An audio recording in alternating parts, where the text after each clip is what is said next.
continues next. Your official Chicagoland weather forecast from the 1 Hour Heating and Air Conditioning Weather Center and our meteorologist, Steve Williams. Variable cloudiness. It'll be cool today, high 51. Clouds and chilly for tonight. Some frozen spots, low 36.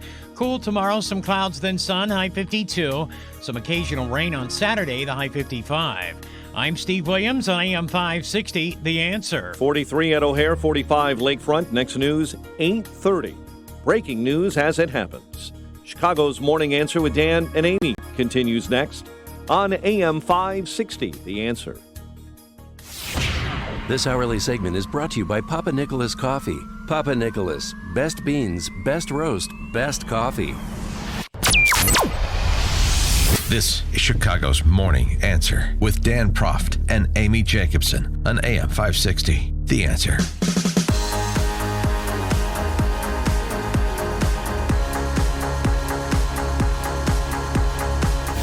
Top of the morning, Dan and Amy. There's that old saw that goes something like, some ideas are so dumb only an academic could believe them. I've got a corollary to that. Some ideas are only so dumb a Nobel Prize winner in economics could believe them. Roger Myerson, University of Chicago economist, opining on tax policy for WGN News. Now, Myerson, and by the way, let's remember, Paul Krugman has a Nobel Prize in economics, too. It doesn't make every pronouncement, even on economics, correct. Myerson's Nobel is in the area of mechanism design theory, not in the area of public tax policy. But this is sort of basic. The essential argument that Myerson makes is that graduating the state income tax in Illinois to go up from 5% for most people where it's at now, 4.95, to 7.75 to higher incomers, that will not make it more likely that Illinois residents will move. Increasing taxes does not make it more likely residents will move, although he simultaneously then says it will affect property values. So tax policy that affects property values, that makes people move. That's higher taxes making people move, Professor, isn't it? It's just sort of a remarkable argument that he makes for somebody who's otherwise so intelligent. And this is him making it. More expensive. So you'd have to take on more debt to buy a house there. And that debt in equilibrium, as we say in economic analysis, would be of the same order of magnitude as the tax debt that you'd be escaping by moving over there. So what he's saying there is, so then if you want to go buy a home in Indiana because your property value has been lowered by the destruction of the equity by property taxes in Illinois, you'd have to take on more debt to buy it because of the lost property value here. And so the net is that you're not better situated, I guess. Although, that supposes a lot of things. Like, for example, if I went to buy a home in Indiana for the same price that I could get my home sold in Illinois, no matter how much of a hammering I took, at least I have the prospect for a return on my investment in Indiana. Do you understand the concept of ROI, Professor? Where I have no hope for that in Illinois, I only have the hope to stop the further eroding of my property value, and to do that, I need to get out from underneath it post-haste. And you're making the case that in the real Illinois and the Illinois in this fable, it doesn't really make sense to leave over tax. Doesn't make sense to leave over taxes. Well, half the population disagrees with you, Professor. So I guess half of Illinois doesn't know or doesn't appreciate what a Nobel Prize winner in economics has to say. We're going to try and get Roger Myerson on, and we'll dig into this as deep as he wants to go, because this is absurdity, what he's saying. This is saying at some point people don't respond to economic incentives, which goes not just against the scholarship in the field of economics, it goes against human nature. The net of moving somewhere else, even if you have to incur a loss to do so in the short term, but having a prospect of a better life at a lower cost of living with the prospect of a return on investment for the investments that you make, like the biggest one most people make in their home, that leaves people similarly situated than staying here to pay ever-increasing taxes across the board? No. I'm sorry. I'm no Nobel Prize winner and won't ever be, but I'm sorry. Ted Dabrowski, he's the president of Wirepoints.org. He joins us now to talk a little bit about that, as well as the teacher strike, as well as Lori the Lightfoot's reheated Tiny Dancer budget address. Ted, thanks for joining us. Appreciate it. Thank you guys for having me. Well, let's just start with a comment on Meyerson. You've got a finance background. High taxes don't make residents more likely to leave Illinois, or at least shouldn't. Well, I've got two comments on that. The first one is, let's give him for a second that high taxes don't make people move. Let's pretend that was true. The situation in Illinois is a little different. It's not just high taxes. It's high taxes on top of corruption, high taxes on huge amounts of debt, high taxes on the fact that people are leaving like crazy, so it's leaving a bigger burden on everybody else. It's a place that's, so many governments are corrupt.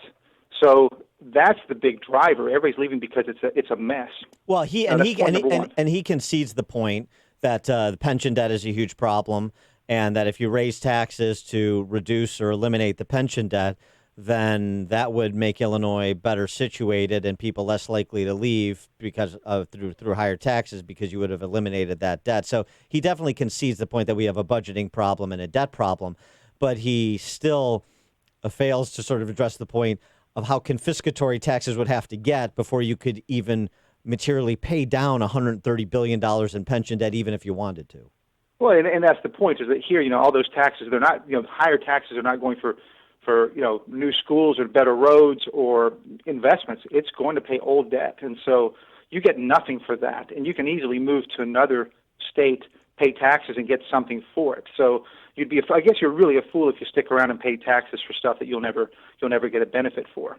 But I think the second point, and I guess somebody has to ask Meyerson, why aren't people from Indiana and Kentucky and Wisconsin just driving their U-Haul vans right into a place like Harvey, where houses cost $2,000, right? If his argument were true, then people would be just clamoring to get into Harvey because they can buy a house for almost free. You can put it on your credit card.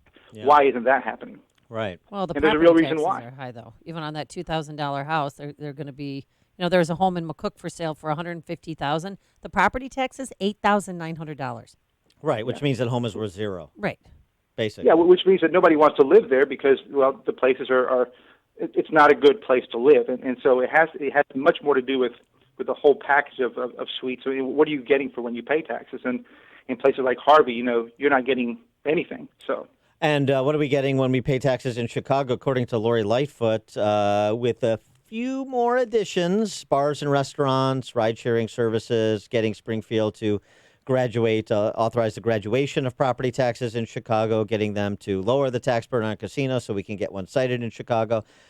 With those minor tweaks, we eliminated an $838 billion budget deficit, and everything is hunky-dory.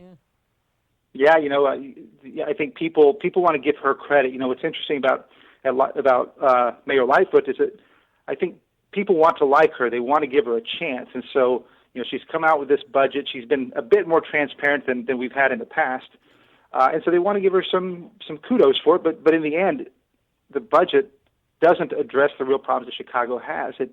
It just papers over everything, and I think we continue our trajectory of a downward spiral. And until she decides to really be the reform that she claims she is, I think this budget does nothing to stop Chicago's decline. I think it just hastens it. Ted, she said yesterday the budget took ingenuity and hard choices. But what are the chances? I mean, she said this property tax, that's not going to be raised. But lawmakers, do you think they're really going to pass this higher real estate transfer tax on high-end homes? Sure.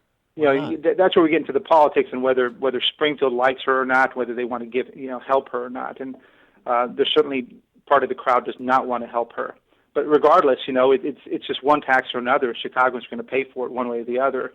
They're trying to make it. She wants it to be super progressive so that only the quote rich are hit. But it's the rich that pay the majority of the taxes in Chicago, and 50% of Chicagoans make $50,000 or less. So they don't have a whole lot of the money. They don't pay a whole lot of the taxes. If you go after the rich and lose them, Chicago is going to be in a deeper mess. So she's got to really be careful with that tax base of hers. Although, I mean, the disposition of Springfield is the same as the mayor's disposition. This, soak the rich, and that's going to solve all our problems. Thus, the graduated state income tax that Meyerson was talking about, and the other proposals from the Progressive Caucus within the city council, talk about a redundancy, that supports things like a city income tax, maybe a city income tax just on incomes over $100,000. Why don't we do that as well? Well, but you remember there's a real competition over those rich people, right? So if Lightfoot gets to do taxes that hit the wealthy in Chicago, that's reducing the power of the state legislators who want to tax those people as well. So Sure. There's a bit of a battle for that share of the wallet of the rich guy, and so they'd rather keep the power for themselves than give to Lightfoot. One of the other things that she touted was this little accounting trick that she did with respect to refinancing some of Chicago's debt, accounting for all of the projected savings and the refinancing over 20 years in year one, which is not, and likening that to, refinancing your home mortgage. But that's not how that works, is it? It doesn't work that way at all. If you refinance your mortgage, you're going to see your savings over 20 years or 30 years. In this case, and I think she should catch a lot more grief for this $200 million savings, because all she did was upfront 20 years worth of savings into this year to say the budget is balanced. That's the kind of stuff that the banks did in the past, and it's not a good thing. Let me put it that way. It's not how you balance budgets, and it makes this budget look good, but next year that $200 million savings that we have this year is going to be gone. And she's going to have to play the same game again with something else. Now, according to Truth in Accounting, the Chicago Public School System has almost $20 billion in bills, and it has less than $3 billion to pay for it. But the teachers union finds it incredulous that CPS doesn't have all the money that they want conferred to them. What would you suggest the discussion be with respect to this teacher strike? If you were advising, boy, who's the more reasonable person, Lightfoot or Sharkey? Tough call. If you were advising Lightfoot. Well, the problem is, I could try to advise Lightfoot, and I would have, if I'd talked to her before she did her offer, I'd give her a certain amount of advice. But she was the one that led the negotiations with what she calls herself, what she says is the most lucrative offer ever given to CTU. Yeah. So, this is what's amazing about Lightfoot, is that she had this chance to be a reformer. And instead, here's what she did. She went to Pritzker back in July, and said, the city is broke. We can't afford to pay these city pensions. Will you please take them over? And Pritzker had to say no, because he said, well, if the state takes over the city pensions, the state will be junk rated. So Lightfoot's saying that we can't pay pensions. And now, a few months later, she's offering the most lucrative contract ever to the CTU. How does that square up?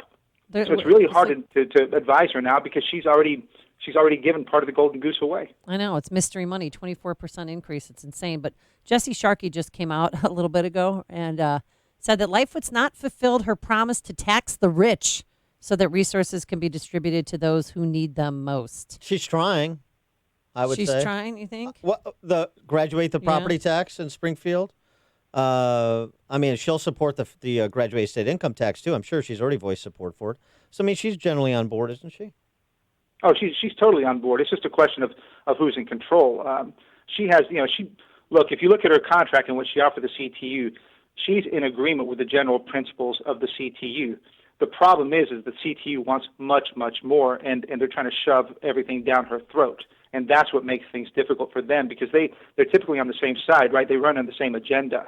And so, the surprise here is that the CTU is flexing its power, and in a way that I think is totally wrong, by the way. And we're the only state around here that allows our teachers' unions to strike. None of our neighbors allow teachers' unions to strike, but we do. So we've given the union way too much power, and that's why Lightfoot's in a tough spot.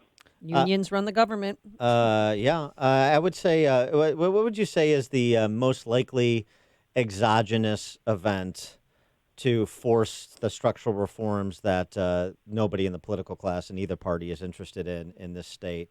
Is it going to be the thing that I think is most, the closest on the horizon, which is the Chicago Police Pension Fund capsizing, not being able to pay out current beneficiaries? Yeah, I think that's it. You could put a strong recession. The police and fire funds in Chicago have very little money left. They can't afford a 20 to 30% hit in the Dow Jones. So they, in a recession, right, lower tax revenues for the city and all that. So I think that would be a primary one. You have to worry about, in a recession, you have to worry about some bad crime event in the city too. There's things like that we can't predict that will force the reforms. We just don't know what they are yet. But I think the situation is now sufficiently bad enough in Chicago that an exogenous event could tip it.